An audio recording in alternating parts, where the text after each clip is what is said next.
محمد زید ممبئی سے پوچھتے ہیں، اور اس کا کمنٹ آیا ہے اور اس کا یہ سوال ہے کہ علینا نام رکھنا کیسا ہے، کہ اگر ہم لڑکی کا نام علینا رکھ لیں تو یہ اچھا رہے گا، یعنی اس کے معنی اچھے ہیں، اس کا ترجمہ کیا ہے؟ تو اس بھائی نے یہ سوال کیا۔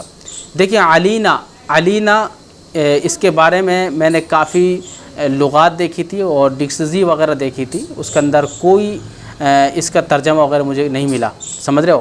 اور بلکہ عربی اردو کی لغت میں نے دیکھی ہے تو اس میں یہ لفظ نہیں ملا علینا۔ تو بہتر یہ ہے کہ لڑکیوں کے نام جو ازواج مطہرات ہیں، بنات طاہرات اور نیک خواتین کے ناموں میں سے کوئی نام رکھا جائے، اور جیسے مثال طور پہ ام حبیبہ ہے، فاطمہ ہے، زینب ہے، خدیجہ ہے، یہ وغیرہ وغیرہ ایسے نام رکھے جائیں۔ اور اگر کوئی لڑکا ہے تو اس کا نام جیسے صاحب کرام بزرگان دین ان میں سے کوئی نام رکھ لیا جائے، جیسے حذیفہ ہے، عمر ہے، اور اس طریقے سے یاسر ہے، فاروق ہے، سمجھ رہے ہو؟ یہ ایسے نام رکھ دیے جائیں اور بہتر ہے۔ تو یہ نام دیکھیں ایک بات یاد رکھیں، ناموں کے بھی اثرات ہوتے ہیں۔ جیسے نام آپ رکھو گے اس نام کا اثر آپ کے بچے پر ضرور پڑے گا۔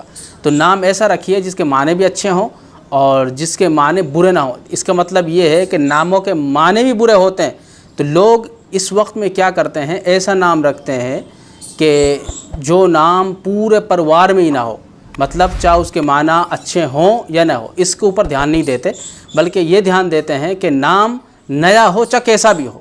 تو اس لیے ان چیزوں پر غور نہیں کرنا چاہیے، اور بلکہ نام ایسا رکھیں جس کے معنی اچھے ہوں، یا صاحب کرام کے ناموں میں سے کوئی نام رکھ لیا جائے، سمجھ رہے ہو؟ تو یہ بہتر ہے۔